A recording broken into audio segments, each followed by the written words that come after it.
But welcome Professor Dan Bouk, who's from Colgate University. He got his PhD in history of science, or just history? Kind of, yes, history both. And history of science at Princeton. And he has emerged as one of the leading scholars on the history of quantification in modern America. And his first book, How Our Days Became Numbered, Risk and the Rise of the Statistical Individual, is really just an extraordinary book about the lived practices of making risk. It's one of these, I think, really important new books that sits at the intersection of the history of capitalism, the history of knowledge production, and the history of science.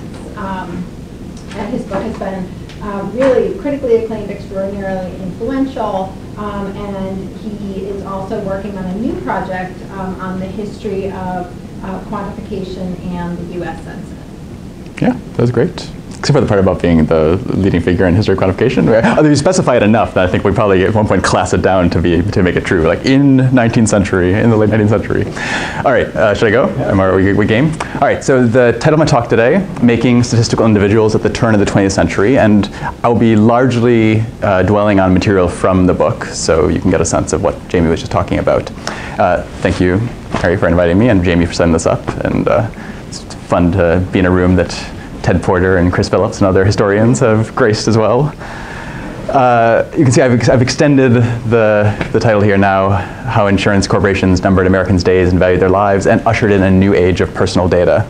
All right, so I'm talking about this book, How Our Days Became Numbered, which the cover is this photo by Dorothea Lange from 1939. It is titled, this is Lange's initial title for it, Unemployed Lumber Worker Goes with His Wife to the Bean Harvest. Note Social Security Number Tattooed to His Arm, Oregon. Right, so this is Tom Cave and Vivian Cave. I know it's Tom Cave, that's Vivian, because that's a Social Security number, so I could look them up. And then I used the census to figure out who she was. When I first found this, I thought, oh, all right, good. That's a statistical individual. I was late in the project. I was close to finishing up the book, and I found this image and thought, oh, all right, I get it. This is the metaphor for what a statistical individual is. All right, statistics, for the most part, what you say, right, they describe and make predictions about groups. They don't work well at the individual level. That's the whole point of the law of large numbers. Once you start getting it small, it doesn't seem to work so well. And yet, it is now perfectly normal, perfectly natural for us to assume that we as individuals are going to be looked at through a statistical lens, that our futures will be predicted by any number of different institutions, and our behavior is modified or managed because of those, or by those institutions, by the way that we look in relationship to one another statistically. All right, so in this case, Tom Cave, his Social Security number, how does this make him a statistical individual? Well, one way to lay it out would be to use another set of tools that I've been thinking about in terms of the history of personal data. Yeah, are you able to see the slides okay, or do you want me to? Yeah, but we can use these if they work pretty good. Yeah, that's probably better, yeah.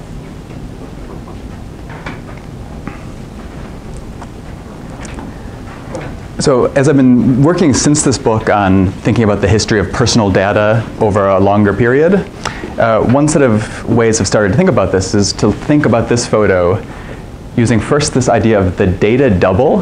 So this is from an article by the sociologists Kevin Haggerty and Richard Erickson. And so in this case, the Social Security number, is a serial number that ties Tom Cave, refers him to a card like this in the Candler building in Baltimore of the Social Security Administration, the Social Security Board, that would then have a bunch of information related to him. So a data double in this idea is it's a mirror of an individual that exists independent of that individual but also represents that individual in data form. Of course, then any particular individual probably has lots of different data doubles. We have hundreds, if not thousands, of data doubles wandering around, and they are representations of us. So that's a form of personal data. In this case, these data doubles about people like Tom Cave, when drawn together and used to do in a 5% sample or used in some other set of tabulations, are used to create a data aggregate, which is another form of personal data. I'm going to say repeatedly both data and data because I can't decide which one's the right word, and I just use both of them. So the data aggregate here is also a form of personal data. In this case, though, from gathering together all the different data doubles of the various individuals and creating some kind of an aggregate from it. I want to insist, like, both of these are different kinds of personal data. It's just how close they are to any particular person or individual that's different. And as is often the case for statistical individuals, there's some cycling on here, is that often then the data double is reinterpreted based on the aggregate data that are produced by the aggregated data doubles, and then there's some a cycle of interpretations that goes on. Can you just clarify what a data double is? Yes, please. No, I want you to Clarify what a data double is. A data double is any instantiation. It could be a paper form. It could be a set of as part of a database. Anything that represents and has, in some ways, stands in for an individual in a bureaucratic system or in some gathering of data. So another example, for instance, here, if we think about, this is from the 1890 census. These are the manuscript census rolls in which an enumerator has put a name, the person's date of birth, or their age, their place of birth, in this case, like where their father was born, where their mother was born, this sort of information. Each one of those lines would be a data double. It is the double, like a doppelganger in a sense, for the individual, but exists in the data space somewhere else. From the aggregations of these together, you get then any number of possible data aggregates, which in this case is, right, because then each one of these people is somewhere in here, but you can't see them in the way that you can here. Yes? Is a phone number a data double? Is a phone number a data double? I would imagine that the directory entry would be a data double. I'm not sure if the number itself would be a data double. The directory entry. So like the one that says Dan Bouk 315 that together, because it would have my identity and the number together. It might be a name. I mean, I'm not going to push this too far. Okay, I understand like the abstract concept of it, but I guess the social security number makes a lot more sense. That seems like a better representation of me. So okay. maybe it's just a matter of some more or less better representations of me.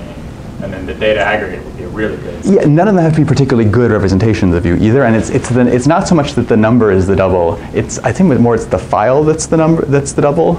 The number is the representation of, because the file itself will have information about the individual, a name, the social security number, and then also other forms of information. And the file is just meant to take me to that person in some sense. It's like a symbol of that person. Yeah. Although the interesting thing is it has its own life apart from the person, right? It's made at one moment. It represents that person in the bureaucracy. It's used to, like your transcript stands in for you in the bureaucracy, but you continue to go on and learn things that might not be yet represented in the transcript. Okay. So if I'm sorry. Yeah. But in the concept of your title of your book, etc. Yeah. The data double, as far as the bureaucracy is concerned, this is who you are. Yeah. Is that a safe interpretation? Exactly. And that's all that the bureaucracy knows about you, and that's who you are. That's right. All right. So since this book, I've got this article, The History and Political Economy of Personal Data Over the Last 2 Centuries in 3 Acts, a very long title, but basically an attempt to think about the history of personal data over a couple hundred years.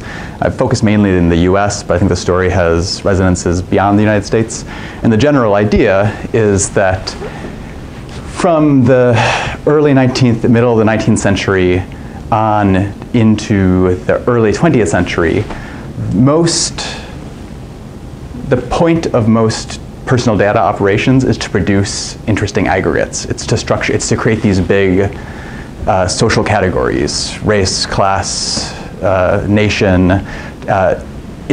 When a data double is used in the process of producing one of these, it tends to not last very long. The great example of this in the German census is that they, immediately after they complete the census, they've got all these pieces of paper, they take up too much space, so they use them for, they recycle them and use them for trash and kindling immediately afterwards, right? The whole point is like the individuals don't matter, all that matters is producing the larger aggregate.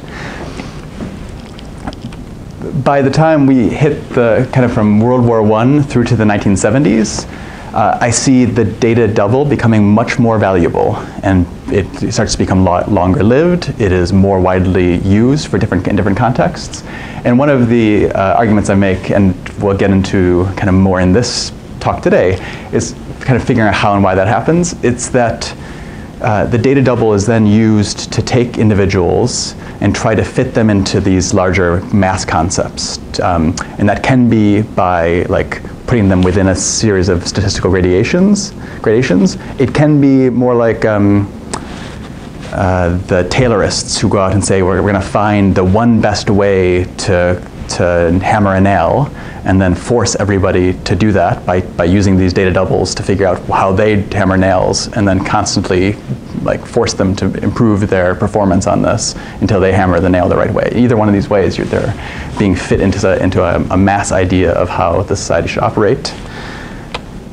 And then from the 1970s on, we get to this point, this period I think about as exalting or exploiting the individual, this idea that for whatever reason now the data double is all, right? Data doubles are the capital behind some of the world's largest corporations now.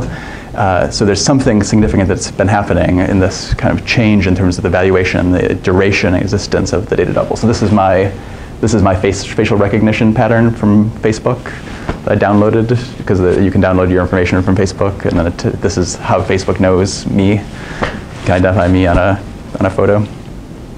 So that's I guess a data double.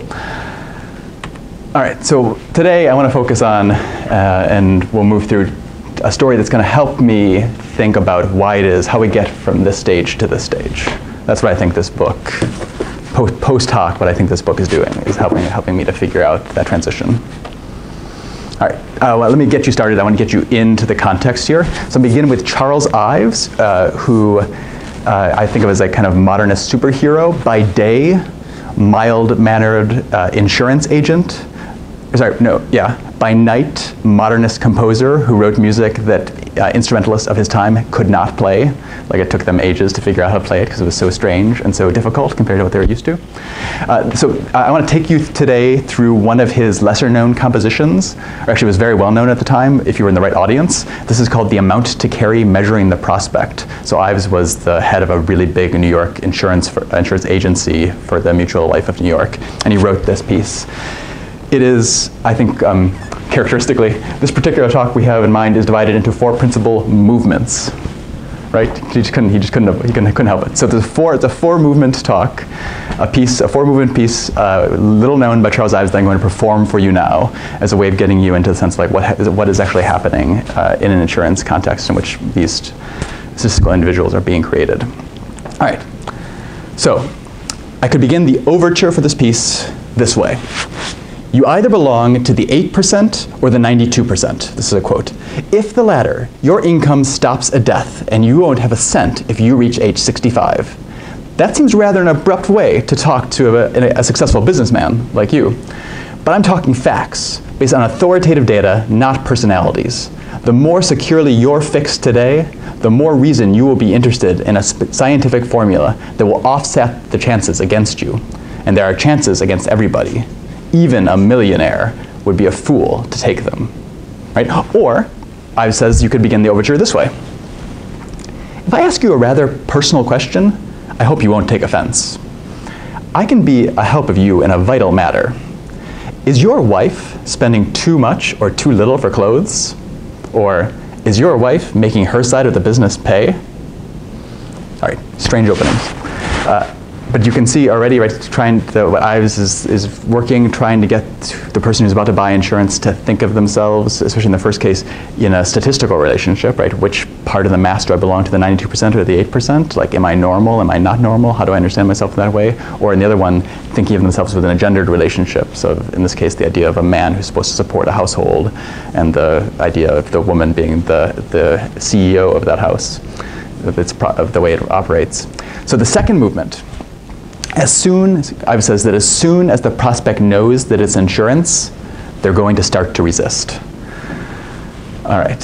He says he would then, as soon as the prospect knows it's life insurance, he then instinctively starts to defend himself.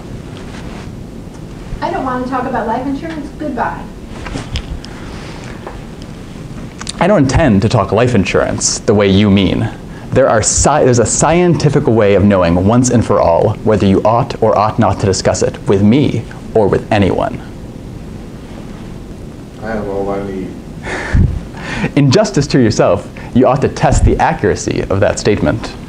So at that point then, Ives would take out a pen and pencil, hand it to the quarry, and you would ask you to take your pen and pencil, and he would say to them, or the agent who he's instructing would, because Ives didn't actually like talking to people, so he tended to instruct other people on how to do this, but he would tell other people to go, and they would say to them, all right, so say you're 35, assuming this was the true, and your wife, assuming one has a wife, is 34. Now write down 64% of your income, all right? Write down the value of all investments that will persist for 31 years. All right, so this is the life expectancy of the individual based on a table that's in the background. Subtract that sum from the 64% number and multiply it by $18.59, which is the value today of $1 a year for 31 years at 4% interest, which again, the agent wouldn't necessarily know. They'd have a book in their pocket that would tell them how to do that calculation. All right, and then you do that number, and you say, all right, you're a salaryman. Say you're a salaryman making $75 a week, which would be about $400,000 a year, which would be a very nice wage.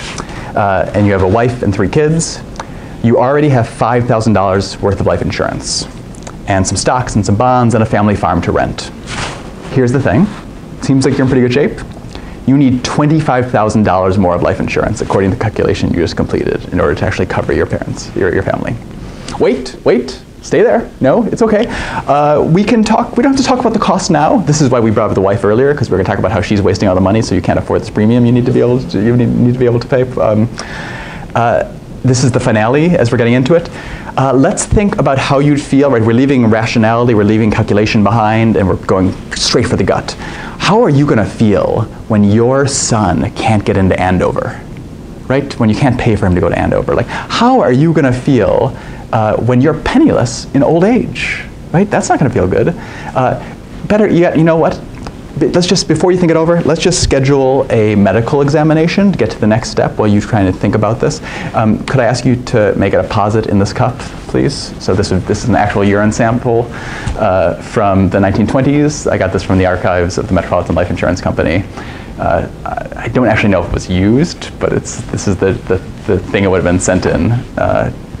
All right, so Ives, this is the idea. Ives is selling this policy to a person, right? And he's doing it first by appealing to their intellect, their sense of trying to teach them to think of themselves as a statistical creature, subject to laws that everyone is subject to, but is perfectly happy to go beyond that as well and invoke other forms of less rational argumentation. This urine sample, should the agent get it, will then enter what was called, often by people at the time, a human treadmill. This is one way one of the life insurance companies talked about it. And so it will join all of these letters and applications that are being sent into a life insurance office. This is the New York Life Insurance Company, some photos from it. And then it goes through other steps. In this case, this would be the medical department. This is the clerical staff. You see many, many women sitting doing much of the clerical work with a few men standing around generally watching them and overseeing the operation. And as we'll talk about, what these women in the medical clericals, these are not trained doctors, but they're actually doing much of the selection of risks for the company based on a method that we'll get to later. And then once a person, whether a person makes it through this whole process, whether they become a policy or they become a reject or whatever, all of their data is going to end up on an index card here in the index division, a whole giant trove of very valuable data doubles, which were understood to be very valuable data doubles at the time. And they also have a role to play here. All right, so that's a very kind of neat and tidy story about how this all works. Like a human treadmill, everything follows the directions it's supposed to. Risk making, the making of statistical individuals seldom is so tidy. In fact, it's full of all these very messy stories and complicated stories, just like Ives' pitch is not quite so rational as it seems. So I want to give you a preview of the rest of this talk by looking at the year 1909, which is just a handy year because it's a moment at which two threads come together in life insurance history. The first thread begins in 1873. This is a major panic in 1873. Because of this panic, for a variety of reasons, the major US life insurance companies commit themselves to massive expansion. And they expand in a couple different ways. A few. Some group of them, like companies like the Prudential and the Metropolitan Life, go off in the path of including a much wider variety of people. They start themselves as what are called industrial insurance companies, and they will insure not just wealthy white men, which was the norm before, but instead women, children, people of color, workers, a much wider variety of folks are now accessible in this to the insurance. So like it's spreading the making of risks to new populations, to new groups. At the same time, other folks work for expansion by taking people who otherwise would have been rejected in the past and selling them new forms of insurance, substandard, like what we now call subprime forms of insurance, or something still called substandard. And also there's geographical expansion. Insurance was mainly a kind of northeastern, midwestern phenomenon, and it comes to fill most of the United States over the next 50 or so years, yes? So you're tracking this to mid-1909? Was there something that you said? I'm sorry. We did, so my... Is that much of why this all happened at once? No, it's, I'm going to set up that there's, in 1873, there's one set of expansions that are taking place.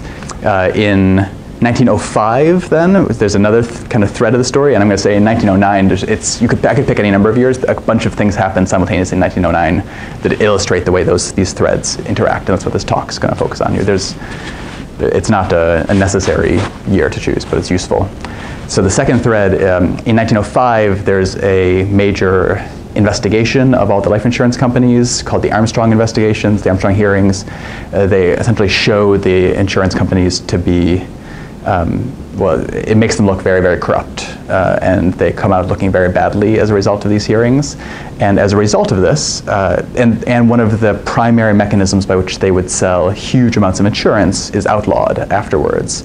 So they are both looking for new ways to sell insurance, but also they're looking for ways to recuperate the industry's image after 1905. And so it's that urge for expansion, that drive for expansion dating back to the late 19th century, and then this concern about rehabilitating the industry after 1905 intersects in neat ways in 1909. And I'm going to show you a couple images, and then we'll talk about those for the rest of this talk, or use them to organize the rest of this talk.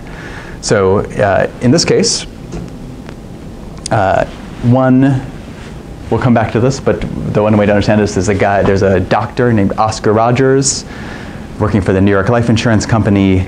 He, in 1909, along with an actuary named Arthur Hunter, get involved with launching an investigation called the Medical Actuarial, the Medical Actuarial Study, Insurance Study, and they, from 1909, are going to produce a whole bunch of, essentially what will be the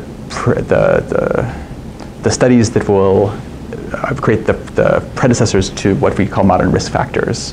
And we'll get into how that works, but they start that study in 1909. Also in 1909, Irving Fisher, who's the economist, the leading mathematical economist, neoclassical economist of his day, who also turned out to just be a polymath and weird, interesting character in his own right, was also deeply invested both in eugenics and in public health reform. And so he, in 1909, declares that there's a new modern conception of death forming, one in which death is more pliable and predictable and changeable than it has been in the past.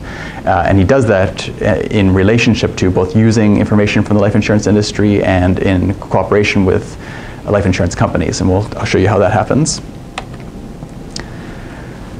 Around the same time, in 1909, Louis Dublin is hired. He is a PhD, a biology PhD from Columbia. He was blackballed from academia because he was Jewish, not an identity that he would have held, but that others ascribed to him, and mentioned that he couldn't get a job in academia. So he's instead hired by the Metropolitan Life Insurance Company to be a part of their new welfare work division. His job is going to be to justify its existence by getting precise dollar values for all of the welfare work that they do. So we'll come back to him as well. And then the final thing in 1909, this is a piece of data from 1909 in which a guy named Frederick Hoffman, who's a statistician for the Prudential Life Insurance Company, is doing what he's been doing every summer for the last few summers, and which he will continue to do for the next 7 summers, which he goes around the South, wandering through cemeteries. So again, it's too bad that there's competing cemetery talks today. Wandering through cemeteries, lugging around like a big, heavy typewriter, and then typing out birth and death dates from the cemeteries to gather local longevity data at a time when there's very little registration data very little good registration data for many of the southern states. And we'll come back to kind of what he's doing there. All right, so all these things are happening in 1909, and I'm going to try to explain to you why each of these things are happening and how they relate to those 2 threads. I'm going to start with a couple addition problems, not 2 plus 2, but little different than that. One has to do with adding risks, the other has to do with adding dollars. All right, so adding risks first. A little background. This is from 1861. It is a life table of sorts. So this is age, and this is, it always gets cuts off.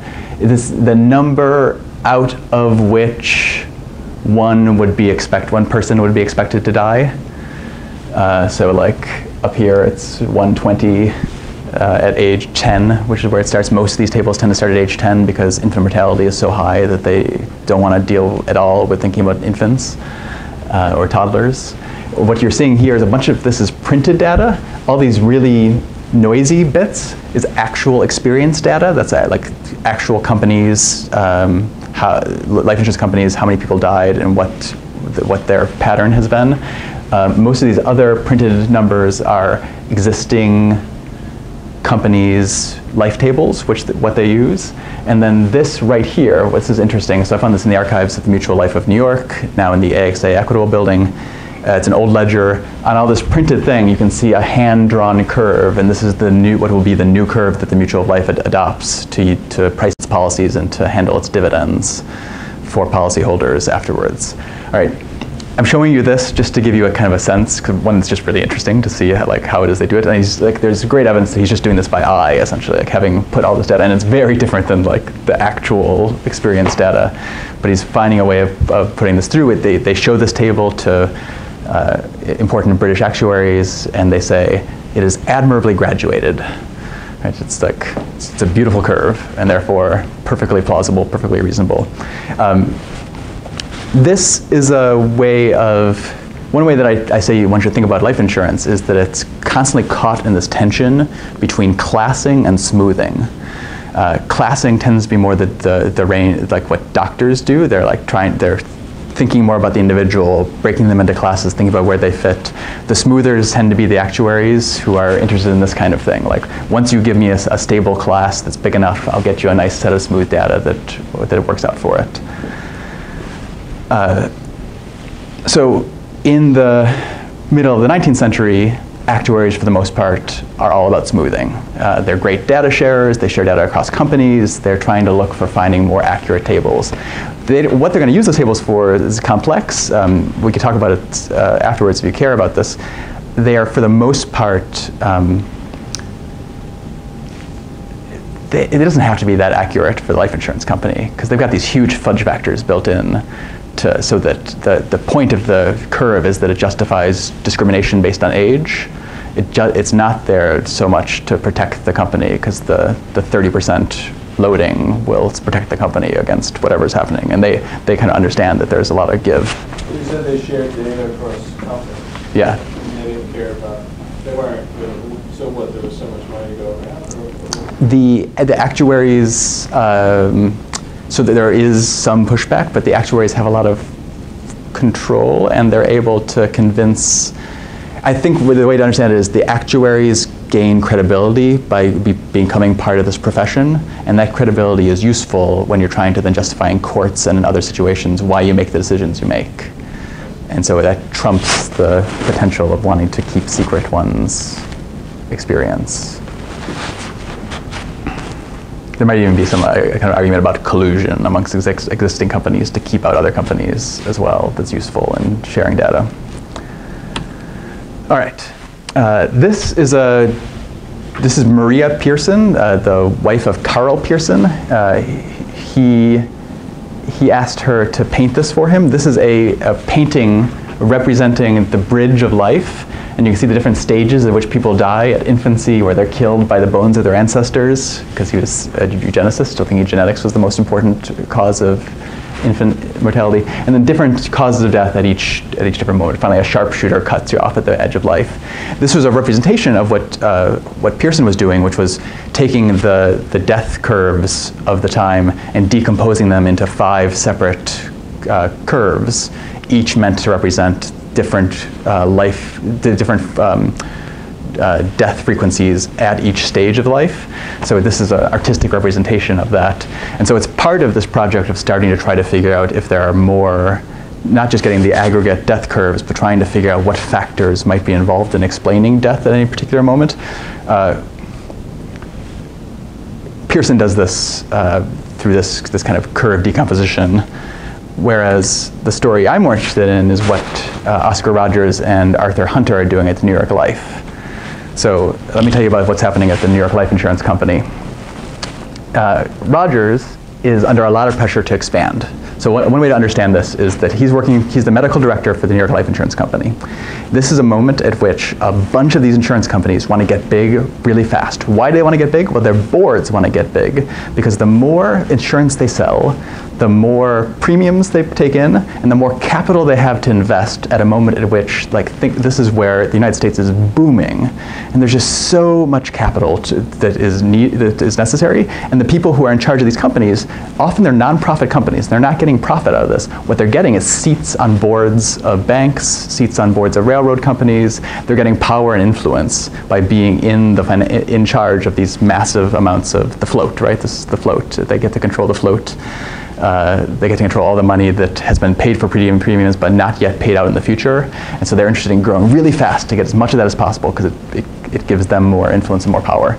Agents are being paid really high commissions because growth is the key. So agents want also to expand as quickly as possible because they're getting really high commissions. Medical directors are in charge of stopping, right? Medical directors say no. They are very unhappy about this current situation, right? Because it's a hard time to be a medical director. So Rogers is trying to figure out how can he say yes more often, or how can he justify the decisions he's making. In 1892, he goes back and looks at 25,000 rejections that they've made, traces back what's happened to those individuals, a rejection study to try and determine how well they're doing. From that, he comes up with a plan. He realizes that some of these people weren't such bad risks, but they weren't great risks either. And so he pitches the company on selling substandard insurance for the first time. And this would be a way to carve out 7 or 8% of people who would be rejected, but now can be paid insurance, but it can be brought in paying a higher premium or with a lien on their policy or something like that. So that starts in 1896. And at the same time, the other actuaries are also seeing this kind of thing happening, and they start thinking maybe our job should be less about smoothing and more about classing. So famously in 1900, the leading actuary of the day, Emery McClintock, comes out and he says, we should care more about comparing farmers to fishers than worrying about the grand aggregates. That's not the question that's more important anymore. And so they launched the first joint study called the Specialized Mortality Investigation that meant to compare different classes, the mortality experience of different classes of individuals instead of looking for aggregate life tables. They at that point care about having big sample sizes, so they don't try to make them homogeneous groups. They don't mind having factors intertwined. But Rogers is going to want factors to be them to be more homogeneous. All right, in 1904, Rogers and the New York Life pitched something called the Numerical Method. All right, this is another way of thinking about expansion. What they're going to do is come up with a mechanism by which clerks can both process most of the applications coming in by essentially a mechanical algorithm. So unless it's a really bad risk or a really good risk, like a clerk can take care of it via an algorithm that assigns points or takes away points based on certain factors. And then the other advantage is by using this mechanism, it gives a precision, apparent precision to the values, which can be used to decide whether or not somebody should be given substandard insurance or be given a normal policy or rejected. So they institute this thing called the numerical method. Let me give you an example. So consider a man who, by the time his file gets to the medical director's bureau at the home office, has been reduced to a card, a data double essentially. It's something like this. A bank officer, aged 50, height 6 feet, weight 256 pounds, which would be 40% overweight based on the average, shows an abdominal girth 3 inches less than chest expanded, has a good family history. All right, so that would be what would come to the clerk. The clerk would then process this using the numerical method's algorithm. And what the clerk would do is, based on his sex, age, height, and weight is called build, he begins with a rating of 165. 100 is the baseline rating, and the higher is worse. So this is not good, because he's overweight. And he's a little bit older than he should be. He's aged 50, so he's considered a higher risk. But it's mainly that he's overweight. All right, the man gains 10 points, which is bad, for being too tall. He loses 10 points, which is good, for having a triangular torso. He loses another 10 points, which is good, for having a family that's free from tuberculosis. And he loses a final 10 points for holding down a job in finance, which apparently is considered to be a good thing. But he ends up being rated 145, which is not enough to get any insurance, not even a substandard policy. He's too highly rated, so that he's automatically rejected by this. All right, in 1909, this is where Rogers and his actuarial partner Hunter at New York Life start this medical actuarial investigation. And the purpose of it is to get them better values for this numerical method. It's to produce, so that like when they see a person a certain weight, when they see them with a certain set of impairments, to have a more precise value to apply to determine whether or not they should be docked or credited for that. The first study they do is on build, it's height and weight, and that's where this table comes from. So this table is published in 1912. It's the first study that comes out of the medical actuarial study. They find first the average weight of all of these people in the study. The data, again, comes from collecting it from a bunch of different companies that have shared their experience data. And what they find, in this case for someone between ages 45 and 49, the lowest mortality rate comes to those who are 20 pounds below the average of that sample. All right, and so from this, then they start to derive numbers that they'll put into the algorithm for that debit or credit. So it turns out, though, that adding a simple method of adding different factors leads to some patent absurdities or some possible problems, at least. So here's one. Consider the rating for an electrician, age 35, 5'8", 155 pounds. Both parents reach age 75, pulse rate below 60, total abstainer, residing in Arapahoe County, Colorado. All right, so with a lower rating, meaning longer life, this person comes out with a -4. To which then the actuary who's giving this example says, right, we come to the remarkable conclusion that lives with such a record are subject to no mortality at all. Similarly, like another, they'd like to play these thought games to think about like what the implications of this thing are, and they say, a steel grinder in McCracken County, Kentucky, weighing near the average with a low pulse rate, who spat blood in the past, which means it probably has tuberculosis or might have tuberculosis, and whose parents has both died at 50 years old from tuberculosis. So for some reason, because of the way that works out, the man who looks like a really bad risk, you'd never want to give this person insurance, gets a good rating from the numerical method, because of like if you figure out how the things together, you can get these weird and bad results. the result of all this is the numerical method becomes hugely popular and spreads because it's just too efficient. It's so good. Right behind the scenes, the actuaries and doctors are like, this is a bad master, but a good servant, right? Like, as long as we all know what's happening here, we can take care of this thing and it won't go off the rails. It's like, but if people who use it have to really understand that these kinds of numerical evaluations don't mean what they seem to mean. Keep that in mind. All right, so that's, yeah. So who came up with this numerical method? These are a doctor named Oscar Rogers and an actuary, Arthur Hunter. So they came up with that. Yeah. And then so just to give you context, right? By the 1950s, basically every company has a numerical method and is using it. There's a few who refuse, but almost everybody's doing it. It's too fast processing. Do you know how they came up with these values? Was it data driven? Yeah, they start using the company's data, and then that's basically why this investigation is brought out, is to get better values for this. And even the people who don't like the numerical method, they just have a hard time arguing against doing these studies because studies are so interesting to try to figure out from homogeneous groups how it affects. And so, and then the more data you have, the easier it is to employ the numerical method. And it just seems like, so it has its own inertia. All right, so back to Carl Pearson. Another way of reading this image is to say that what Pearson is doing is he's saying, like, back in the old days, there was the dance of death, there was caprice, and then you died, everyone, old, rich, poor, da da da da. Now, he's saying, like, we can predict death. Death is something that is more regular, there's chance involved, but there are these, like, stable laws that inform it.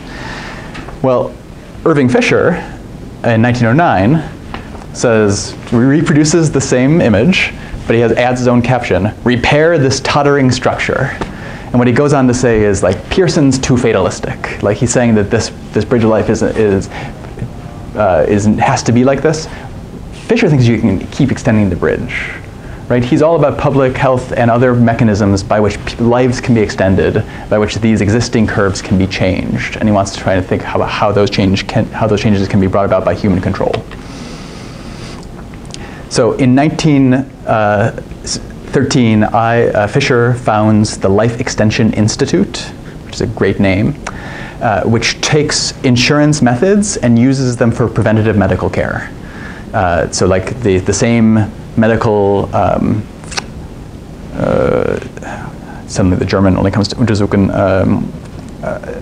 inspection that it would have been, you would have encountered in your life insurance application is now applied to you as a preventative health care. If you ever go to a preventive health check, this is the origin of that. Like it comes out of life insurance companies. Before that, no one went to a doctor when they weren't sick.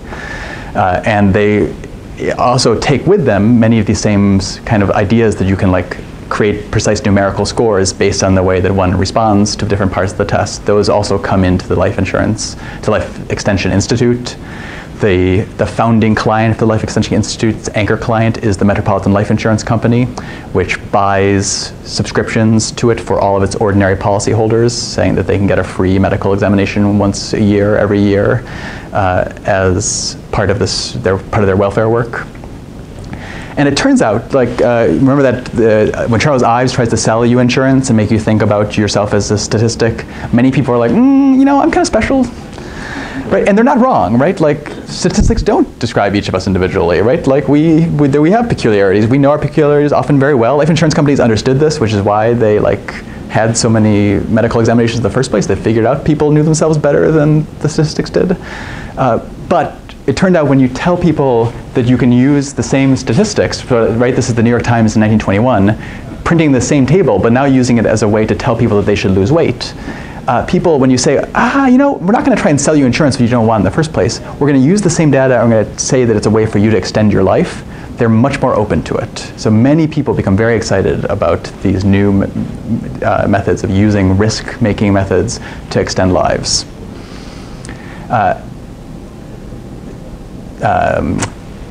Like scales appear on like penny scales where people go and like get their weight. They now start to have like these kinds of tables on them so that people can like figure out how healthy they are based on their weight. You see these kind of things happening in doctor's offices, the idea of if anyone's had a child and there's those growth curves. This again, these are things that are being produced out of this kind of sets of studies. Like the numerical method, it's just too useful, right? So in the end, remember those actuaries and who are saying like, this is a good servant but a bad master, right? People who use this need to really understand where it's coming from, right? The doctors, no one else does. Like Irving Fisher does not understand what's going on with this thing, but he adopts all these methods and sends them out into the world. So we have statistical individuals, more of them being created in the life insurance industry, but then also lots of them now being created in doctors' offices by doctors who very seldom have any kind of sense of where a lot of these methods are coming from or the assumptions behind them, which is just interesting. All right, dollars.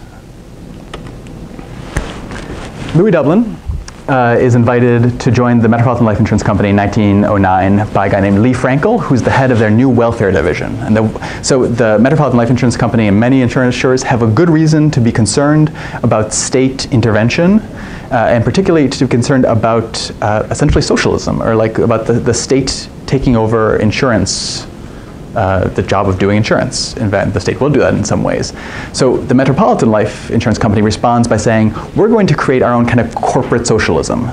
We are going to create in our company a mechanism of taking care of everyone who's involved in our company. And we're going to do that by a variety of different ways of trying to make the lives of our policyholders better. And one of the things that we just saw them do is they make a contract with the Life Examination Institute. They make a contract with Henry Street nurses to get visiting nurse service for their policyholders. It's a bunch of these different things. Dublin's job, the reason he gets hired in 1905, is he's supposed to prove that this pays for itself.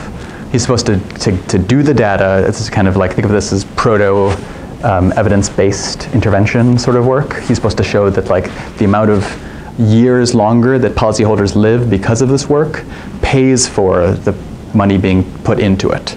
Although they quickly kind of say like, it doesn't matter because the publicity is worth so much for this that it pays for itself based on publicity alone, like that we don't actually even care if it pays for itself. But that's what Dublin's first brought in to do, which means one of the things he's most interested in is trying to value how many lives, like hypothetical lives, or how many hypothetical years are being added to the lives of policyholders and how much those are each valued.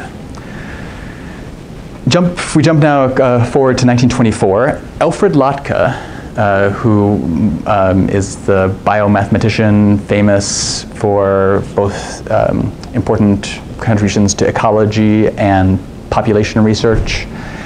He joins the Metropolitan in 1924 as the director of mathematical research. Again, like Dublin, he is denied a career in academia because of anti-Semitism and finds a home in the Metropolitan life. And what he says to Dublin is, I want to work on the value of lives. I want to figure out how to value the individuals. And he's doing this in some ways in the spirit of and using some of the same methods that someone like Charles Ives, the insurance salesman, had used, that whole like game, figure out how much your future income is worth and use that to figure out how much insurance you should have. He wants to kind of think about along those lines. So this ad is from 1926, and it's one of the results of that work between Dublin and Alfred Latka. All right, broke but worth $79,000. This family, dad earns $50 a week. They're broke but happy.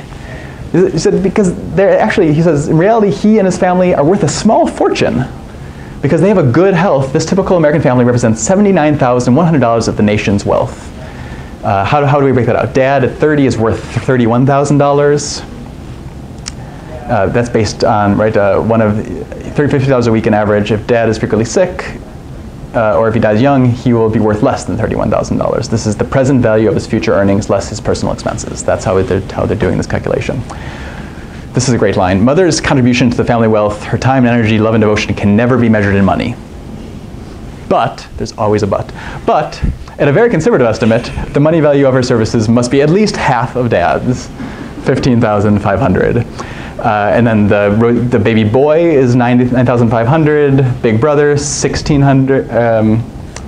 Well, big brother and little sister are $16,000 and $7,100. Of course, little sister being female is worth less in this logic. All right, and then by adding these up together, one is supposed to be able to figure out the value of this family to the nation. There are some problems with this addition as well, with this attempted addition. So one comes based on having to use wage income as the mechanism for figuring out how much a person is worth. and we've already seen this, right, is that it undervalues women's work. It makes women's work a mystery. So one bit here, you're not going to be able to read this very well, but Latka's writing to Dublin. Latka's a skeptic of all of these things. And he's like, all right, so one thing which we might perhaps do is to simply ascribe to women exactly the same value as that of men. Dublin's like, no.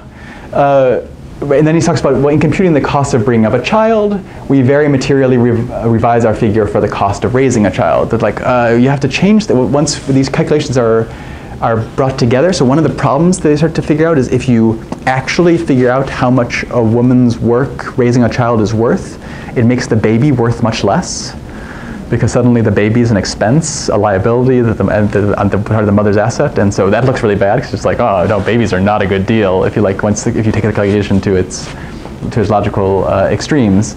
And it's like just as soon as we introduce into our discussions values not actually appearing on the books in terms of dollars and cents paid from one person to another, just as soon as we do this, we are open the door to endless trouble. And so they both want to stick with wage income because it's neat, but doing so they recognize creates all of these kind of knotty problems for them. Latka's like, I think we should stick with just everybody being worth the same amount of money for women. Otherwise, he's worried, quote, that they would arouse the criticism and not to say antagonism of women readers who are liable to use the trenchant weapon of ridicule. I just love that line, like the trenchant weapon of ridicule. Eventually, so at first Dublin says 50%, I'm sticking with it. Eventually later he'll compromise and they'll move it to 75%, but never to the full value. There's another thing that Dublin wants to do that Latka does not like. But Dublin, we have to remember, is Latka's boss. So Latka has to do what Dublin tells him to do. And so Dublin says to Latka, I want to use these numbers to support public health interventions. And in particular, the way we want to do this is by getting the value of all Americans in dollars, by adding up these values, figuring out these for all Americans. And so they come to a set of rough estimations that all men are worth $1,000 billion, $1 trillion, and then that women, who are worth half, then make it $1.5 trillion together. And then he does some other calculations that show public health would cost about $250 million to like a series of really important public health interventions. But then based on the amount of years that would be projected to extend the lives of those subject to it, you could save $6 billion. So you can see this is like kind of a proto cost-benefit analysis, but before that's been formalized. I'm saying like, look, this is a great idea, right? The problem is that like Latka, first, and then when Latka sends this to other economists around he's working with, they all say, yeah, but the problem is people aren't actually worth this money, right? Like a father might be worth this much to his family, a mother to her family, but is this father worth that much to another father, right? Like, no, they might be competitors in the marketplace. They might, in fact, there might be a zero-sum game involved here. And part of this, I think this is interesting, there's a different set of worldviews. For Latka, there's a finite amount of resources that everyone's competing for. For Dublin, there's this vision of social good that can be brought about by aggregating everyone's values. And so they argue quite a bit. And Latka, it like really does not want to produce these numbers, but he has to because Dublin tells him to. It turns out to be very popular. So a copycat project comes out in the 20s called America's Human Wealth, the Money Value of Human Life. And a reviewer is so excited, he's talking about it, he says, one of the comforting messages of modern demography is that we have a growing cash value to ourselves, our families, our business associates, our state, and our nation. It goes on to say that cash values proved that life now mattered as much as property once did. And they say like, being priced as a slave would once have been, quote, an insult to human dignity. But these new valuations increased human dignity, pointing to, quote, a material investment in which both the individual and the society have a share. And this is one example. This is trumpeted in newspapers. People love these values. They prove rhetorically very powerful. And a lot of people start using this set of reasoning, this way of trying to understand the value of individuals and then how its larger social value. So much so that even Dublin gets spooked and he retreats. He and Latka writes a letter, Dublin signs it, that says, oh, sorry, we didn't mean that. The newspapers totally took it out of context. Those values are not really that important. And then when they write this book, The Money Value of a Man, there are no mention of these big national values, these national aggregates. Instead, they just talk about how to use these methods to value ordinary workers' lives. And so they bring it back to that old insurance context. So there's this interesting way in which they We're like, oh, no, wait a second. Once this gets out into the public, these numbers which we thought we had control over are taken to mean much more than we think they're supposed to mean. But again, it's kind of like with the numerical method, it's just too useful. The rhetorical value and the use of this way of thinking about individuals and their value proves to be too useful. You can't put the genie back in that bottle. All right, last section here.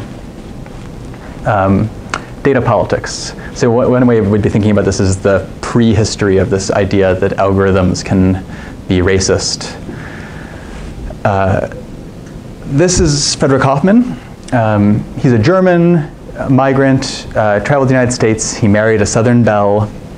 He got his break in life insurance working for the Prudential Life Insurance Company. He was hired because in 1881, a group of civil rights activists in Massachusetts lobbied for and won a state law that made it illegal to discriminate based on race in Massachusetts for life insurance companies. And the result of this was that most companies stopped selling insurance to African Americans. Which should have been discrimination, but they were able to say that, like, we just are not going to market at all. And this happens throughout the North. There's a well of kind of a bunch of this things happening, and the arguments are interesting. If you think of, like, I always think of those ads that were like current, the disclaimers for fidelity, right? Current past performance might not indicate future performance, or this sort of thing. So the civil rights activists made this claim. They said, look, statistics from before the Civil War for African Americans just don't count. Like, we live in a new world. It's totally different. And this proves to be a compelling argument to say we can't use old mortality statistics to think about the present. Frederick Hoffman makes the similar argument, but he does it the other way around. He says, yeah, they're right. It's totally different, but he then draws on these traditions of exterminationist thought that African Americans out of slavery would destroy themselves, and says that's the reason. And he gets a whole bunch of statistics, puts them together in this giant book called Race, Traits, and Tendencies of the American Negro. It's a very popular book, and it's used to justify Prudential not selling insurance to African Americans. And so this secures his reputation as a statistician, and that's then it's in that role as a statistician who has very little mathematical training, right? Statistician in this case means somebody who gathers statistics. He goes off into the cemeteries, and what he's doing in these cemeteries is trying to prove that the South is a good place for insurance. He's trying to prove that some places in the South are very unhealthy, but that in general, the South has lots of healthy places to sell insurance. Cemeteries in the South are segregated. They're segregated in many places, but they're segregated in this case. So he's only going to white cemeteries, and he's only finding people who have good headstones. So essentially, it's like micro-targeting for wealthy white Southerners, and then using this data he gathers to make arguments for where the Prudential should be selling insurance. So it's an attempt to try to expand the marketplace and justify it for Prudential. By the 1920s, Hoffman and lots of others who are doing similar kind of work, although not with the cemeteries, they succeed. Most of the penalties that had been applied to people who lived in the South had long ago disappeared, even though regional variations did not. So, like, this is 100 is the level of mortality predicted by the experience of 3 life insurance companies. And you can see these are then data broken down by states, and the South is still well in the 120s or 130 for Florida. So even though they're paying the normal rates, the average risk of living in the South actually is still much higher, but the penalties have gone away. I think there's also just interesting smoothing here, because this is state level data, but they've drawn these isotherms that kind of like group these like through the states, as if again, it's that aesthetic I think is built in there. All right, Louis Dublin in 1922, this is all going to come together. This is a little hodgepodge, but he's in the context of debates over immigration restriction, whether it's going to shut down immigration to the United States in 1924. Publishes this set of data about life expectancy, and he uses it as a political case to make a claim that immigration should not be stopped. Because essentially, if you look at this, it's like the native-born Americans, their life expectancy is less than that of Russian Jews. And similarly, the Italians, who also are amongst those who are supposed to be being kicked out by the new immigration regime, also live for a very long time. So there's an argument that Dublin's building that says, like, based on life expectancy as a way of valuing people, immigration is a good idea. Immigration restriction is a bad idea. Dublin loses, right? This is not an effective argument, just so we're clear, because there's lots of other factors involved. But it's useful to look at that because then compare it to this. This is from 1930. A guy named Lawrence Brown was doing an MBA thesis at Wharton, and he reproduces the exact same data that Dublin is here. He cites data. He cites Dublin. He's acknowledging that's where it comes from. He's using Dublin's data, but he adds Negro as a category here. And what happens when you look at African Americans in this group is it turns out they're in the spectrum. They're not separate from it. All right, but why were they separate in the first place, and what's Brown up to in this case? I need to explain to you a little more of the context. So after, like most companies stopped selling, most white companies, mainstream companies stopped selling insurance to African Americans in the 1890s. Metropolitan Life gets back into the game. And what they do is in 1907, they establish a new set of tables. And they, for the first time, establish a new set of substandard life insurance tables. And they use as their type for the substandard African American experience. So they make African Americans, by definition, substandard policyholders. This turns out to be a wildly successful gambit. By the 1920s, Metropolitan Life controls about 2/3 of the African American market for life insurance. Most of the companies that are run by blacks at this time, they get about 1/6 of the total policies. So you can think of like just how giant Metropolitan Life is. They just on their own have data about 1/5 of the entire African American population within their stores of data doubles. What Brown is doing with this with his MBA thesis, when he puts a graph this together, is he's making an argument that forces some questions, right? Why is it that African Americans are the type for substandard and the Irish pay a normal rate?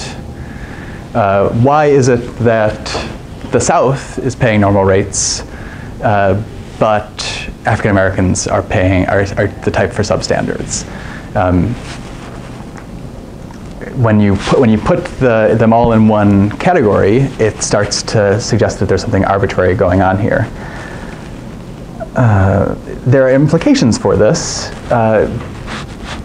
Right, a big company like Metropolitan Life can absorb differences and variations in mortality. When the black-run companies form, they say, we're going to charge standard rates. We're not going to charge substandard rates. But they are entirely segregated. They cannot attract any white policyholders, and they're tiny. So by the 1930s, they all give in and start charging the substandard rates, because that's the going rate that the Metropolitan essentially is controlling, and that's the existing level of mortality when you only have a limited population, when you don't have that big group. So Dublin and the Metropolitan Life are known at this time as being essentially racial liberals. The idea is like Dublin's constantly going on and making arguments like, compared to Hoffman especially, he's like, look, there's nothing inherently, there's no inherent inferiority in African Americans, but Dublin and the Metropolitan are unwilling to grant this claim that they should be treated as part of the same database, essentially. They always keep they've constructed a white category that is homogeneous across the United States, but they keep a black category separate. So the idea here is that there's a racism built into this architecture for creating statistical individuals. All right, so basically, pull it all together now.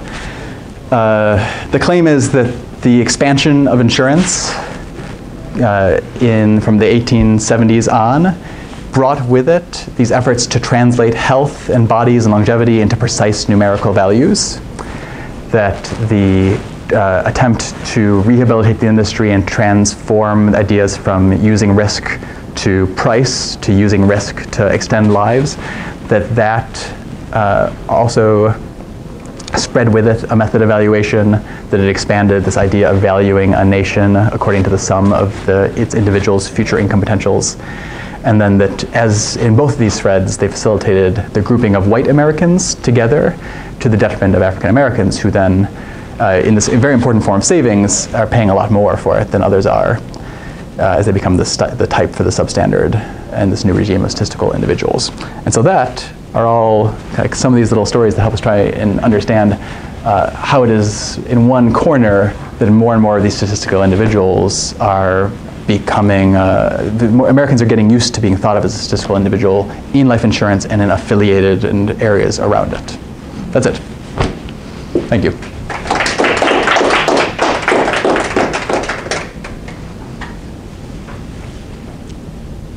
So do you know So could you say your name? Oh, Suzanne. Suzanne. Statistics student. All right. So in medical diagnosis procedures, sometimes they have like scoring, to see your risk for a certain disease or something like that. And is that something that's been started again after the whole life insurance, the numerical method and all that? Or could you explain? Like if you're studying a particular disease or something and you want to look at a patient and say, how at risk are you for this disease essentially? And there are like numerical scoring methods, right, that medical practitioners actually use to make a decision, right, or a treatment plan. And I'm wondering if that also like fallout from the life insurance scoring and numerical scoring method. That's interesting. Whenever I see those kind of scoring systems, I think there might be some like mild genealogy involved in what's going on. The most direct lineage would be that the idea of the risk factor, which is often traced to the Framingham health study, is itself based on looking at what the actuaries are doing, the medical actuarial study, using very similar kinds of methods, other than creating these longitudinal studies. Right? I mean, one way of thinking about what a life insurance company does is it's a giant longitudinal study. But it's a longitudinal study before longitudinal studies are said to be a thing, and they're massive longitudinal studies that provide you with all these really interesting questions you can ask and answer, and so. Like in this particular case, like I don't go far enough in the future to know for sure where that scoring comes from, but the idea of the risk factor comes out of, the genealogy there is at first life insurance companies talk about impairments is the way they would talk about this, and so an impairment is anything that might cause a person to live less long. And that could be like a bodily thing, but it could also be part of your family history. It could be that you live in an unhealthy and insalubrious place. All those things count as impairments. And they start to set up means of sharing this data. They create this thing, this wonderful, not wonderful, but this interestingly named body called the Medical Information Bureau, or sometimes called the Medical Intelligence Bureau. And both of it's very secretive, but what it does is it shares all impairment data about anyone who's ever applied for insurance. And the reason it's very secretive is because no one wants to know that this is true. And it used to be the first blacklist would be people who were rejected from insurance. The companies would share those names. This one says rather anybody at all who's ever applied for life insurance. You put their information on one of those cards, you keep it in your own cards, and then members of the Medical Information Bureau share amongst themselves all of these cards, copies of all these cards, so that it's not even just like whether people who are rejected, any at all impairment is then shared amongst all these companies. And that, again, that's like, in terms of thinking about the data double, it's interesting there. During this period, in the middle of the 20th century or the early 20th century, you can't buy your way into the Medical Information Bureau. Right, these are not commodities. You can't buy access to these cards. They're only traded amongst members that are in the club and supply extra data. Only later on there come to be some kind of deals for others to get involved. But access to the data double is not seen to be something you can sell. It's something you can only trade. Whereas these are not data brokers basically. Whereas later on, data brokers will exist. And now the Medical Information Bureau still exists, and it's still super secretive, and no one knows what it does.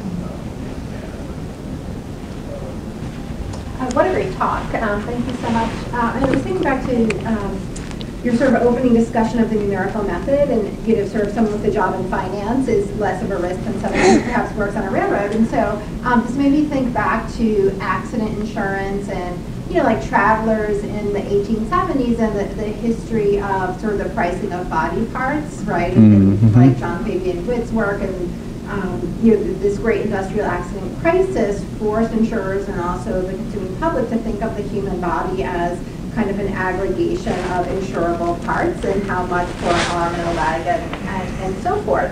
And I wonder if you can connect the dots between sort of that earlier historical moment and the early 20th century when, Irving Fisher is pricing babies, right, that is in this kind of cultural moment that is at once about, corporate capitalism and economic productivity, but also eugenics and immigration restriction, but understanding the body as a whole and then part of, the one constituent part of a larger sort of national body. So kind of connecting the dots from individual body parts to the nation of bodies as a whole. And I wonder sort of how your story kind of connects those two moments. Right. So I mean, the industrial accident crisis is this way of talking about the need to figure out how to either compensate or overhaul the for other people who don't know the tolls that industrial life is taking in the late 19th, early 20th century. There's some question about whether it's that the crisis is so great that it forces action, or that people come up with solutions and therefore are able to paint the crisis as more of a crisis, right? This is the constant problem that we can't quite figure out. Something like that, I think, is happening with the Life Extension Institute. During World War I, there's all of these boards set up to examine draftees and volunteers, and the results are published in terms of huge numbers of impairments.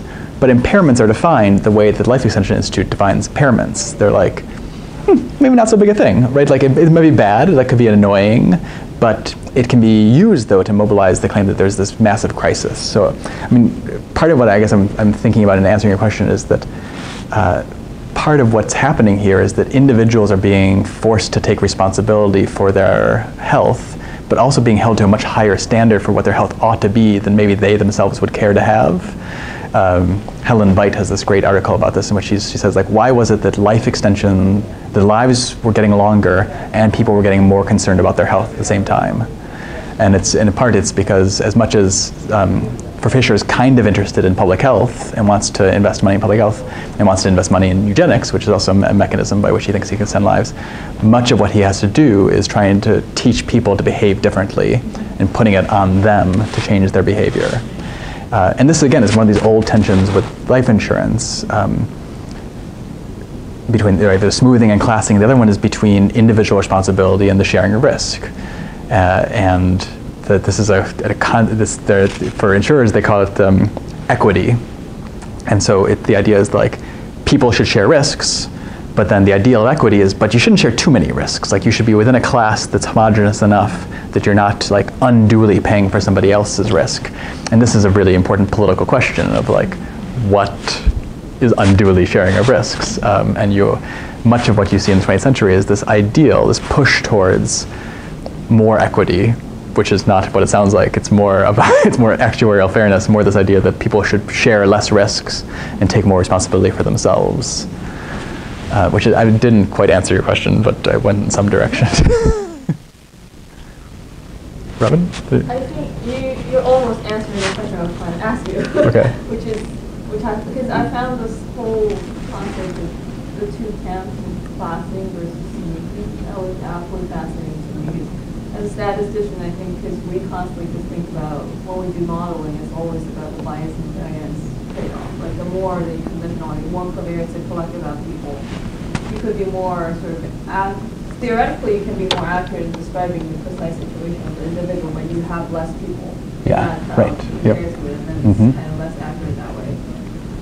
But then, on the other hand, though, if I were to try to build a model to actually accurately estimate everybody's life expectancy, I would, I understand better how I might want to do this kind of bias variance trade-off.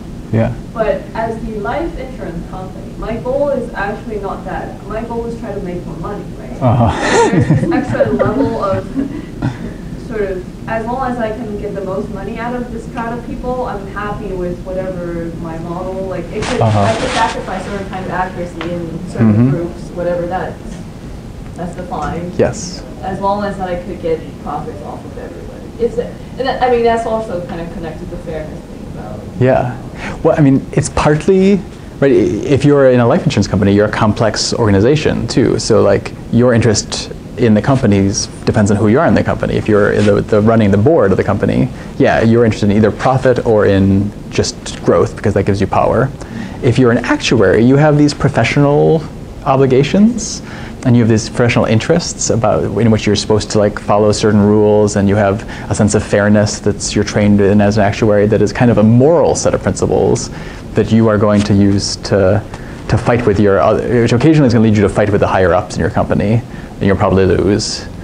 But at least you have the sense that you should be, like there's a right way to share risks and to not share risks. And in a private company, that's how that works. When this turns in the United States to the Social Security Administration, then that's a weird hybrid where it borrows a lot of the look of a private insurance company. It's hugely inefficient because they track each individual's contributions. They track all of their wages over time and then try to predict them over time,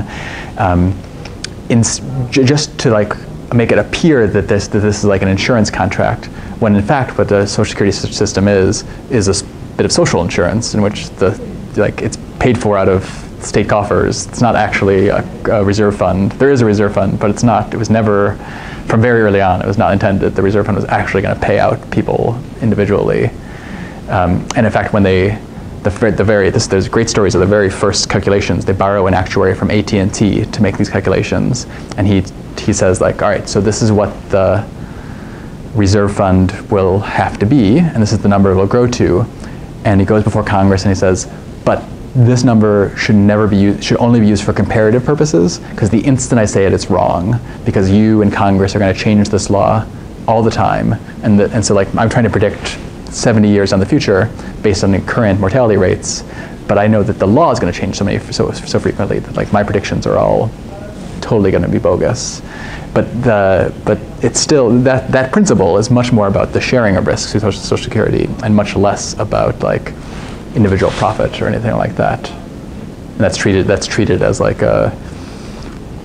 But so it's interesting to see the cross-pollination between the insurers' profit-driven ideas and the state's interest in like social insurance, but it's meant to look kind of like it's not social insurance.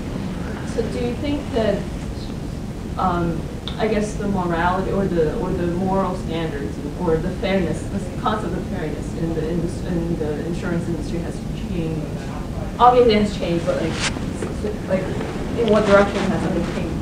Because I'm asking because obviously now it's a lot easier to get all kinds of information about people. You can even get the genetic data of people. If you want, you can like target every individual based on that. Yeah. But at the same time, you also know better not to discriminate people against their the color of their skin and things like that. So it seems to me that at least now there's a lot more decisions to be made with more data and knowing better. Yeah, there is more. I mean, if you ask me just personally, I'm all about sharing risks. I think that premiums, like my whole kind of, I've got a declensionist narrative about actuarial life, which is basically that. Maybe think of it as a trade-off. Like the very first life insurance companies, modern life insurance companies in England in the 18th century would be everyone pays the same premium, but the only people that are there were a fairly homogeneous group of men between the ages of 20 and 60 or 20 and 50. The first compromise was to say, all right, we'll charge different rates based on age and allow more men into the process. And we've constantly seen this trade-off. We'll allow, the insurance will be extended to more people, but at the cost of then including new forms of discrimination. And so insofar as life insurance is predicated on age discrimination, modern life insurance is predicated on age discrimination. Discrimination is the heart of life insurance. But at the same time, if I could just change the world, it would be that everyone pays the same premium and we perfectly share risks because people don't want to die. And so like that would be how I would do it. And if there's a trend in life, it has.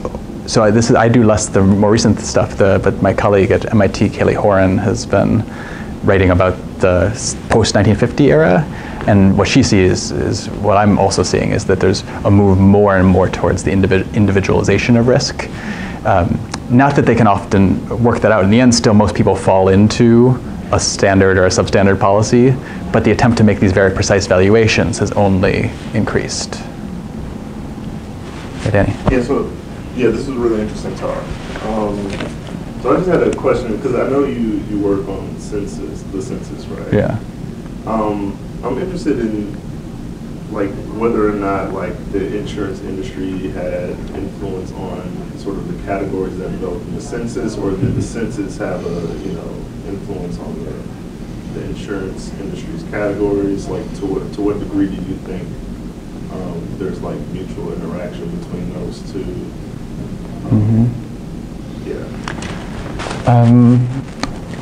It's probably more the census to the insurers, right? If I think of like the very first U.S. census has, the categories are, let me get this right, young white men, like 16 and under, white men 16 and older, women, free blacks, and enslaved people.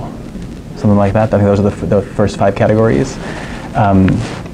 So there's a black-white binary and a free, under-free, and a gendered binaries. Those are all kind of the things that are built into the census, and you see those things replicated in the life insurance categories. I don't see so often the way it comes back is when, insofar as the census then like tracks life insurance, which I don't think it tracks, is like how much people have life insurance. Then of course clearly it's inhabiting those categories. The census doesn't care so much about like medical categories, so that I see the life insurance categories going into the medical sphere or into epidemiology, but they have less direct influence, I think, on the census categories. Except though, I guess the other main exception is that the census produces life tables. And when the census produces a life table, they're using actuarial methods that they have very explicitly borrowed from the life insurance industry. Was that the direction you were asking? Yeah. Or a question maybe slightly outside the scope of the talk, but I was just curious, your talk is specifically about life insurance and the numerical rating method in life insurance. And I was wondering if, at the same time, like, there's all kinds of other kinds of insurance proliferating. I'm thinking of automobile insurance, for example. Was there any conflict between different insurance companies insuring different lines, different objects, bodies versus cars versus houses possibly catching on fire, over how to use statistics to price these different kinds of things being insured? Or does life insurance kind of set a standard that then moves out into other lines of insurance? I don't know if you've worked on that or encountered that at all.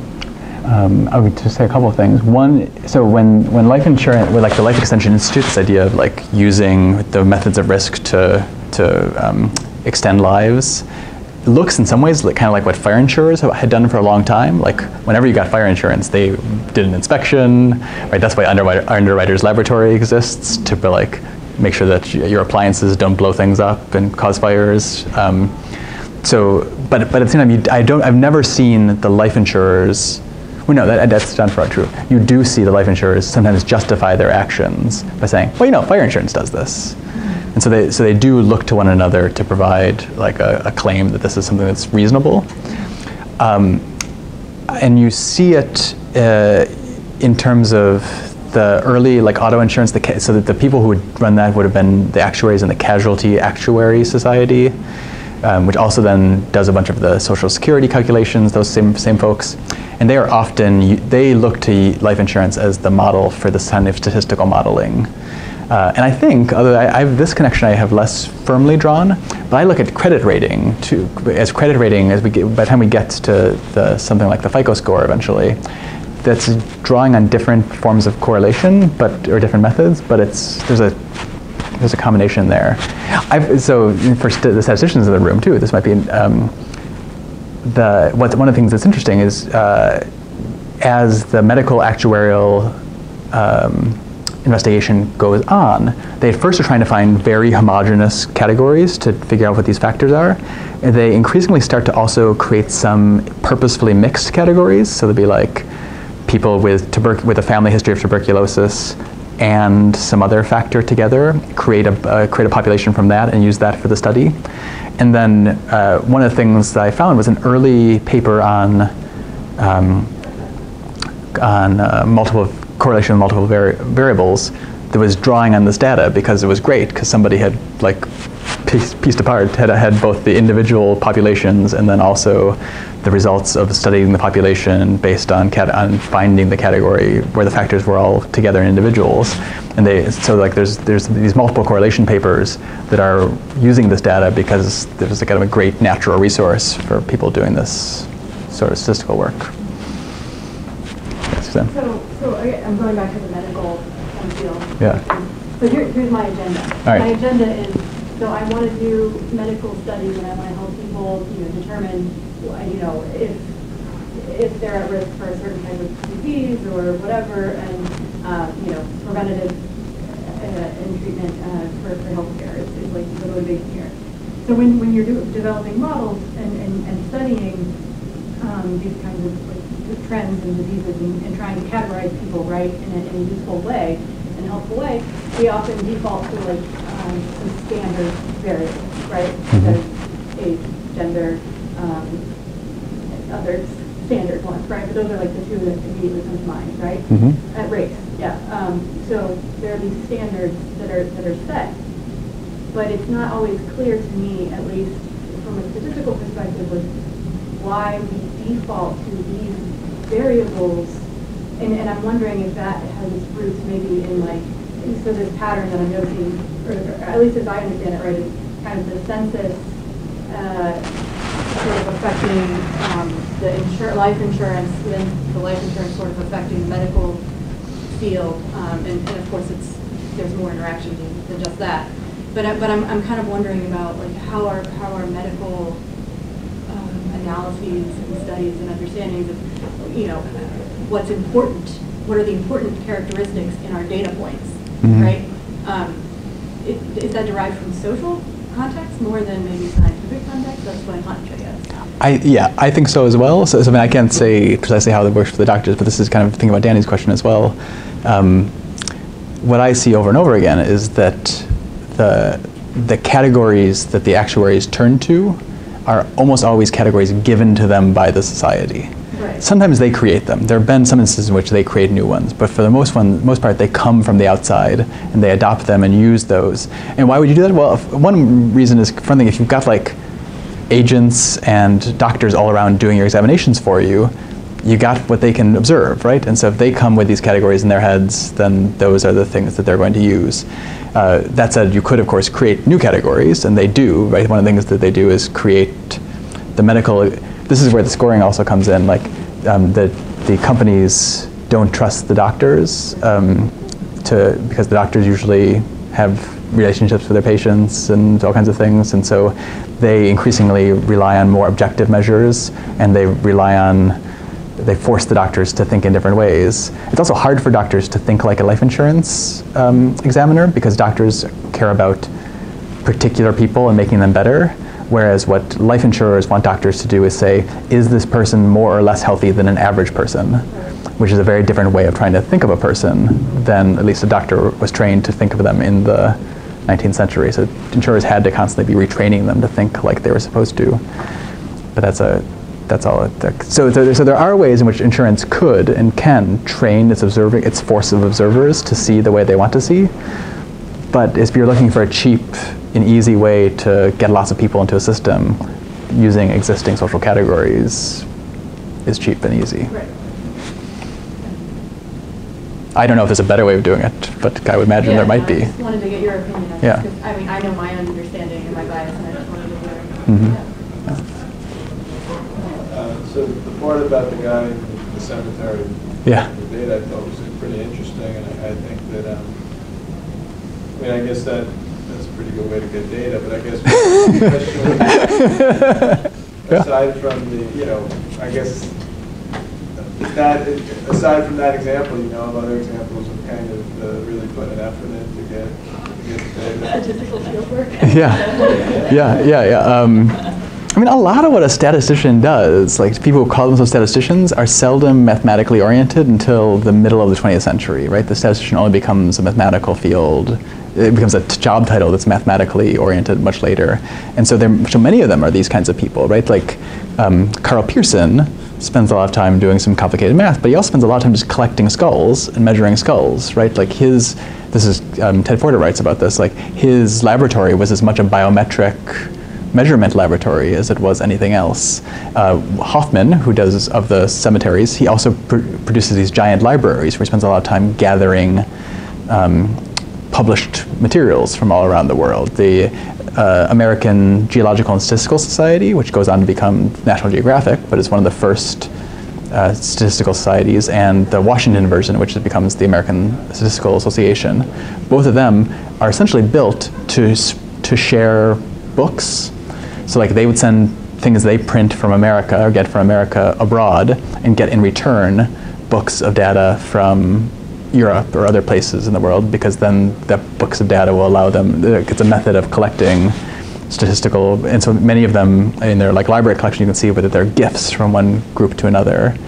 I guess I'm kind of curious in the insurance. In insurance? Of whether, so I guess the main source of data was it census type data, or they had these data doubles that you talk about, but how did they get those in the first place? Yeah, so I mean the actuaries tend to deal with their own experience, and so that means they have the advantage that it's all sent to them. The life insurer, they collect all of the company policies and they keep them in a same ledger, and therefore are able to produce these big longitudinal data sets, which they can then use to construct their own tables.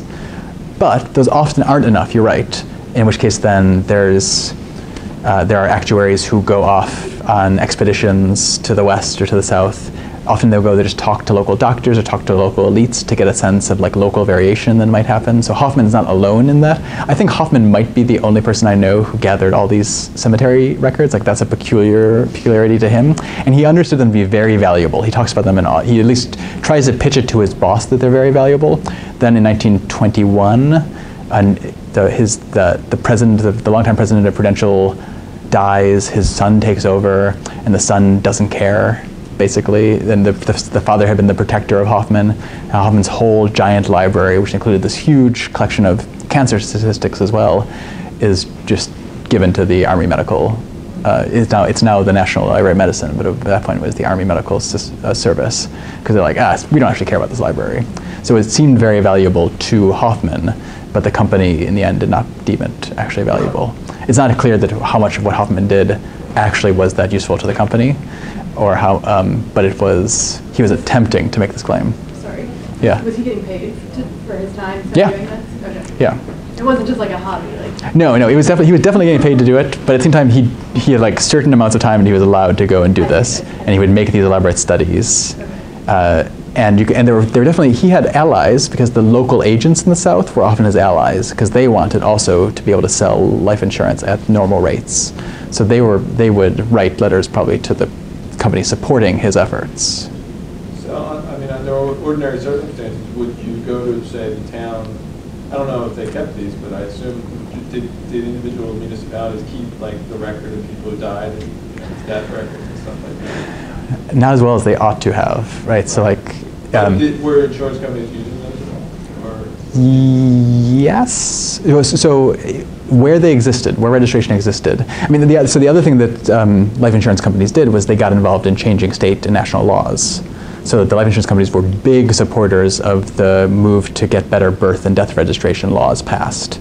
They've spent a ton of money, and then they sent out literature to all their agents to then distribute to their clients, saying that they should tell their congresspeople to vote these laws, which would force states to use, they'd have to be passed at every state level, and each state would then use a uniform birth and death registration form, and the goal would be to get 90% of all births and deaths registered. And that goal was achieved for birth first and then death death first and then birth. Death in 1915, birth in 1933. But before that, it was wildly variant from town to town, state to state, how much that data actually existed. But life insurance companies did want it because it would give them better full population life tables if they had that.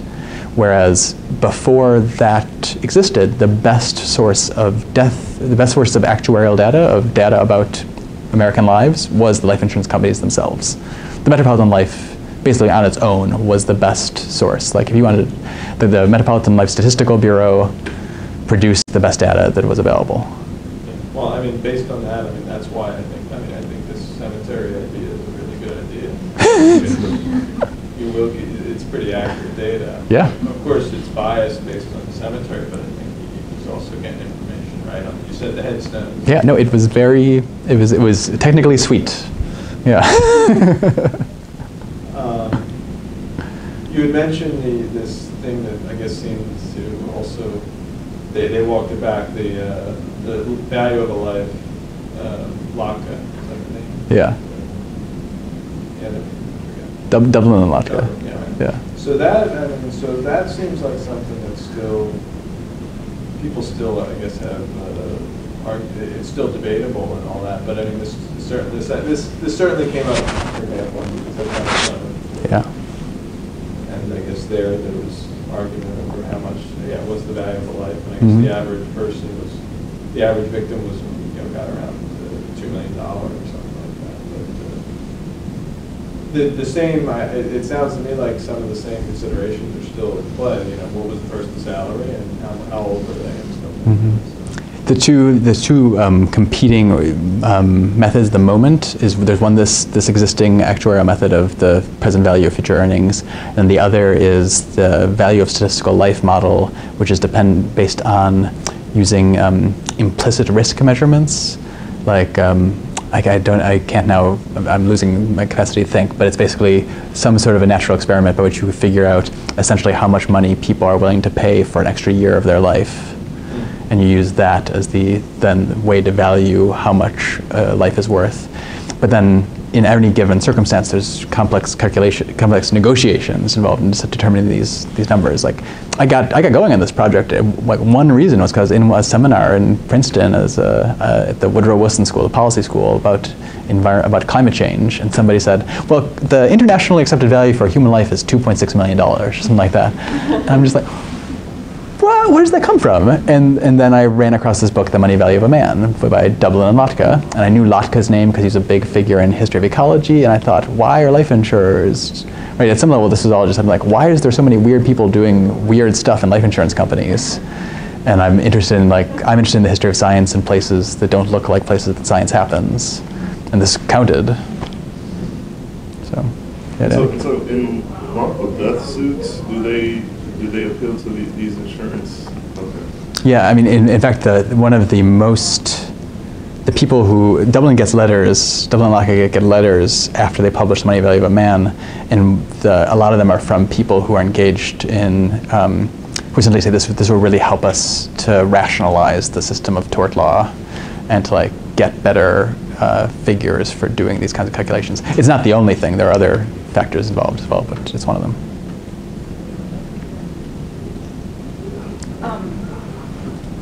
I mean, this question about how to value a life is also it's so fascinating. And using income as a way to do that, I was wondering if there were even in kind of this early kind of genesis moment of Latka and Dublin doing this, and coming up with these kind of these numbers about how much the father is worth versus the mother, and kind of cutting that income in half. Were there alternative ways that people propose to take women's labor in the home or reproductive labor more seriously in this kind of earlier period? I know that in the 1970s, you get feminists kind of trying to make these calculations with trying to figure out what a guaranteed income would look like. But I don't know if there's a kind of earlier history or if this is really something that happens just much later. Yeah, I mean, like, it is striking the way in which this prefigures the arguments about GDP, right? Like, that this same kind of claim comes into, like, figuring out why GDP is such a bad factor. When they put these figures out, it's true, there is instant blowback where people are just say, this is ridiculous. Why are you assuming women are just half the value? So Latka was right to anticipate criticism. I didn't see then alternate things roll out. That doesn't mean they didn't exist, but I didn't see them. I mean, not a whole lot of people are doing this. Well, but actually they are. A lot of people are doing this. The copycats also don't. I don't think they don't. That's an interesting question, actually. I have to go back and look to see if they do anything else. Yeah. Okay. So I don't know, maybe you stumbled on something. No, I haven't yet. Okay. Can I ask one more question? Mm-hmm. Just thinking back to your the sort of the history of personal data in 3 acts and the sort of post-1970s moment of sort of the exalting and exploiting the individual as you described it. And I was fascinated by the moment in your talk when you talked about sort of the penny scales, giving a readout, but then telling the person where they fell on a spectrum, and the sort of advent of personal growth charts. And now in our sort of quantified self personal tracking moment, with the magic of apps and iPads, parents are marching into the pediatrician's office, not me, others, with I've heard, with their own version of personal or their child's data. And I wonder, I don't really know what I'm asking here, but I wonder how you see, like, we want to sort of connect the dots from your story and this the sort of 3-part history of personal data. Kind of how do we get from that moment in the 1970s to I'm just thinking of like Natasha Schull's work and our quantified self moment, which kind of takes that almost to the the extreme. I think so. Natasha Schull is a scholar who's been doing ethnography of the quantified self movement. I've read little bits of work and I've talked to her. And I think she have slightly different views of what's going on here, and she knows more about the movement, so she's probably right. I look at it and I see a line of continuity, which is that it looks to me like, insofar as you can keep control of your data, this is something new. But insofar as often it looks like most of these systems are means by which Fitbit or 23andMe or whoever else is actually benefiting more from your data than you are. This looks a lot more like a standard insurance story, in which, like, hey, look, this thing you would normally would definitely not give me like a log of all of your activity for the day, but if I tell you it'll make you healthier, you'll totally give me a log of all your activity for the day, or you'll give me DNA samples, or you give me whatever else you want, because like in the bargain. But where for life insurers, like, the benefit was the premium, but also then they could use this data to, in some ways, improve their what they're doing. I think that maybe the difference is that, like, life insurers in the end aren't gonna, like, they're not gonna make that much more money off of these little bits of data, right? In the end, they're gonna put you into like standard, substandard, not substandard. It's just not worth that much. They've got these huge fudge factors. It really is a good enough business. Whereas I think what's happening now is people have figured out how to make those pennies pay, right? Like, you can get that little bit of data and turn it into like real amounts of income over enough people. And that's the difference between these life insurance companies and between like what I think we see happening here. Insofar as people are able to like track themselves and maintain control of their data and live happier lives, like, that's wonderful, right? Like, I don't want to be a total cynic here. Like, I am addicted to certain forms of tracking, self-tracking as well. I understand but I think there is a line of continuity there. All right. All right. Well. Thank you. Thanks again. Yeah. Thanks.